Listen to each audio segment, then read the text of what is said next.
Hey, what's up, everyone? How's it going there? Alright, yeah, I got a real cool question, comment from someone in my last video, and it's a paragraph. It's a bunch of questions boiled into one. I'm going to hit on that. Just give me a week to do it. That's a lot of stuff. Yeah, I'll do it and I'll shout you out on it. Now, on Mondays I want to do a little something different. Normally, like I did last Monday, I don't know if it was actually on time or not. I want to start doing something that's actually like involving the craft of graffiti. Like last time I was showing you guys the bamboo nib that I use with the Indian ink, China ink, whatever kind of ink you choose to use. And I really don't have much. Well, I did do this. I did this like the week before last. I don't know if I even showed you guys this yet. Okay. And I did this. I just finished this a couple of days ago. Okay. Put it this way.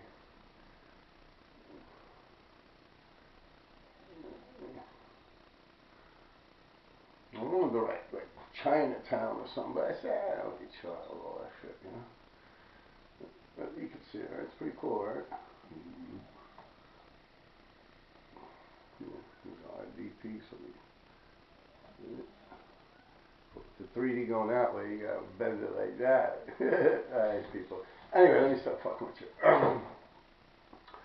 So yeah, on Mondays I want to start doing something involving like techniques or even writers.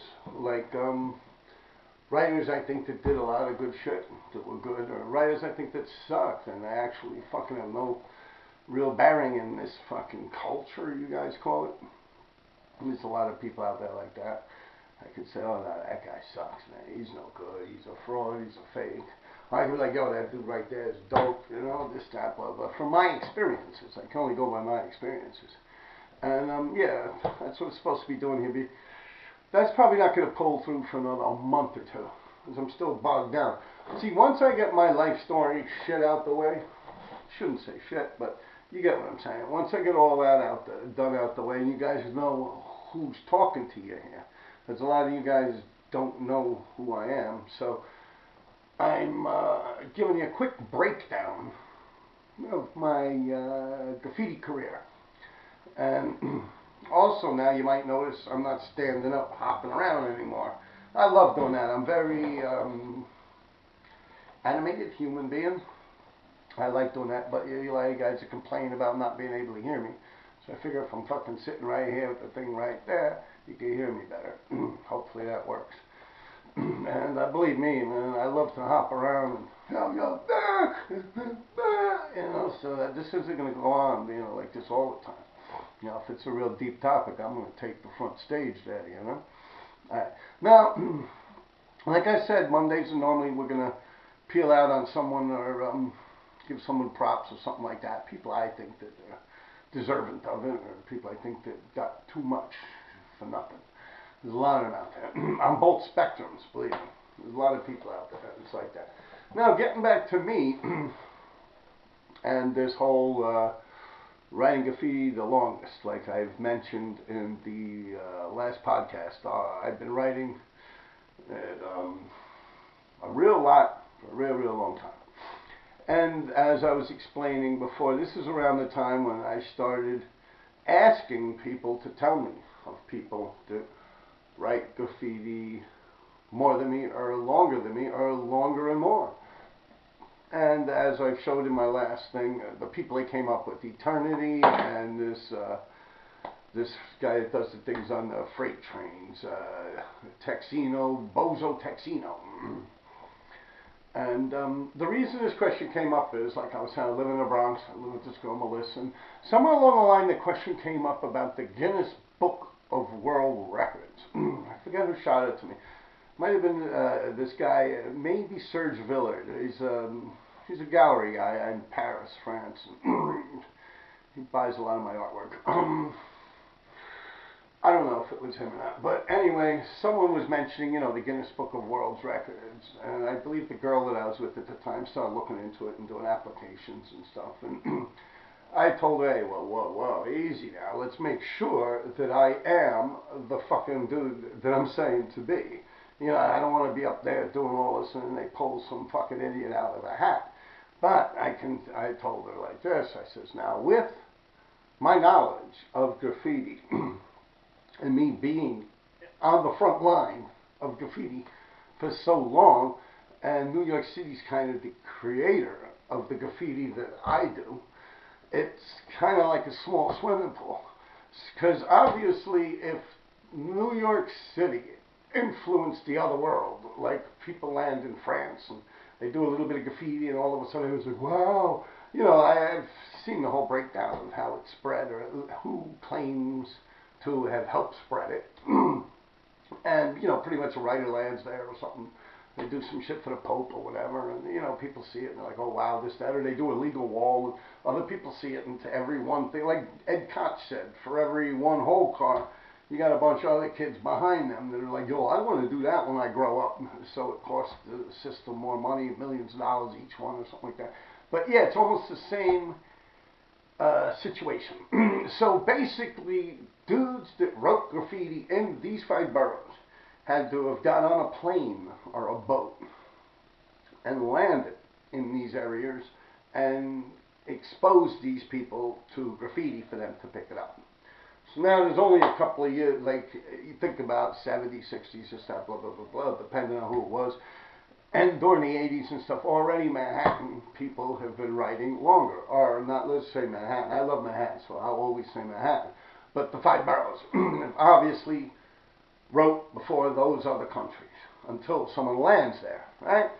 So now, if you got everyone in this in the 5 boroughs beat, you've wrote longer than all of them, then you obviously have had to have wrote longer than everyone that they could have possibly exposed to the graffiti game. So that got me thinking, okay, now we're on to something.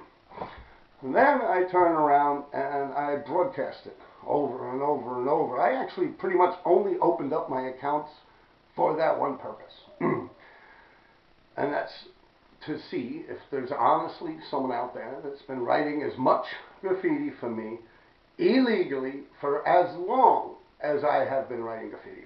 So please, I will not take it as an insult. I will not take it as an insult. Please, if you do know of someone, please mention them. You'll only be helping me. You'll help me. Now, here's an interesting question I can kind of narrow down, and I believe it was in part of this person's long list of questions. And it was, what got me started in graffiti, which I pretty much broke down from jump. Everyone wrote graffiti. And then the other question was, what kept me writing graffiti for so long? Well, that's the good one. But we'll break it down from start. I started writing graffiti with my brother, Sean, and his friend, Lace. Now, they met in Lenox Hill Neighborhood Association, and later they wind up going to LaSalle Academy together. High school downtown. And they met. My brother got locked up, so I started hanging out with Lace doing the graffiti. My brother got out of prison, never really got interested in graffiti again. I think he got out around 83, 84 or something like that. I don't know. Long time ago. A lot of bids. So, yeah, that's how I got into graffiti, right? And my brother exposed me to it, and Lace and a bunch of other people too. It's just the thing everyone kind of did in the neighborhood. But yes, that's how I got caught in started. Now, what kept me going is I figured that I'm always out there like that, so you might as well just go for it. You know what I mean? Like the first years on the trains, I see, like my reasons, I guess, would have changed as I have changed and turned into an adult, if you want to call me an adult. I'm very immature, but still with the same thing. As a teenager, 13, 14, 15, whatever, up to 19 or whatever. Yeah, I did it because it was the cool thing to do. And after that, around 2021 is when the trains died for me. That's when the trains were clean, around 89 or something like that. I was probably about 21 or something like that. And I started writing on the streets. Boredom, I guess, boredom, something to do at that point. And I was always, at that point also, I was scouring the streets a lot from 87 on, you know, stealing a lot of fucking motorcycles, doing a lot of shit. So I was out there like that. You have a little can of paint on, you catch a couple of tags. Then what I would say really ignited it is when I would do that. Originally, I just catch a couple of tags, a can of paint. Someone would go over me. Then I'm like, okay, so that gets me intrigued. And then after that, it's just I'm off to the races. It's addicting. It's very addicting. So I actually look for people. Like, I ain't gonna lie, I'll pick on someone. You know, if I see someone taking too big a slice of the pie, I'll go for them. I'll test their warring abilities. And then it's gotten to the point to, like, why not? You know, it's like, you figure at this point, 2004, I'm probably about 37, 38 years old or something like that. Have a kid and all. And, you know, it's fun to do, why not? And I write the graffiti. It's not like I've had some overall plan or anything like that, and any real mission involved. Although I will tell you one thing that I always do, and people are, what are you, crazy, Rob? Like, no one will ever see me say I actually like the graph that I've done at that moment, and I'm never happy. I always feel as if I've never hit the mark, and I do that to myself on purpose, because I want to always need to do more. You get me? So always feel like you cut yourself short, you know. That seems to have worked for me. It's almost like don't look at what you got over on, look at how much more you could have took. You know what I mean? Like, I mean, when you start thinking about it as a criminal, most criminals, when they get over, they're never happy. They're like, fuck, I could have stayed in there another hour. I could have took all that shit. You know, instead they get just a couple of cases or something, and they're like, fuck, I knew it. It was too easy. We could have cleaned that fucking place out. You know, that's a criminal mindset. You're never happy. It's almost like, I guess the closest thing I could value it to, I mean, I don't have this experience or this addiction, but gambling. Pretty much when people bet on horses, I feel or I hear and realize, like I said, I don't bet on horses. I don't bet at all, actually. But I see people going through the whole emotional part of winning and losing, and I recognize it in myself as how I feel with graph. Like, fuck, I could have done better. You know, it's, you know, you get this, that. You always feel like you're leaving something behind. You know what I mean? And I think that's how it is with gambling on horses. You always feel, I don't know if it's necessarily how you'd feel with gambling as far as it goes with playing poker or something, you know, but horses, yes, because you always feel like you're going to get it back or something like that, you know, and it never does. Like, what kept me interested in the graffiti game for so long, what kept me active in the graffiti so long is wanting more. Just the constant thought of me not having enough out there. Even though I have more than everyone else, you know what I'm saying? Still, more, you know, this, that. And I guess it's like that saying. They always say you shoot for the moon and land on a star. You know what I mean? Something like that. You know, you just go balls out, and the outcome could only be great. Unless you get arrested. Then you'd be like, wonk, wonk, wonk. But you get what I'm saying. Yeah, always go balls out. I guess that's the way to look at it. Although the streets, the tunnels definitely didn't do that for me. The tunnels, people always bug out, and I don't know, they're scared of them and stuff. But subway tunnels, to me, were a snooze fest. Honestly, it's like you just got to worry about getting in and getting out, and not being seen by a train, of course, and not getting ran over by a train or electrocuted. But what happens is, when you hit them trains, once you get in there, you're good. Like, once you pass that fucking do not enter or enter these tracks or cross the tracks or anything like that, the little swinging thing, and you take a couple steps past that first light bulb, boom, that's when we start writing. You know what I mean? I mean, and Lace, and we start writing right then and there. We don't have to stop and even look around. Like, we feel a little bit of a wind because both of us have been jumping in and out of train tunnels our whole life. And at this point, like I said, what, 37, 38? Andrew's is 40-something at this point. And Lace, I mean. So, yeah, we're just, yeah, it's not, like, we never run. Never, ever, ever do I ever.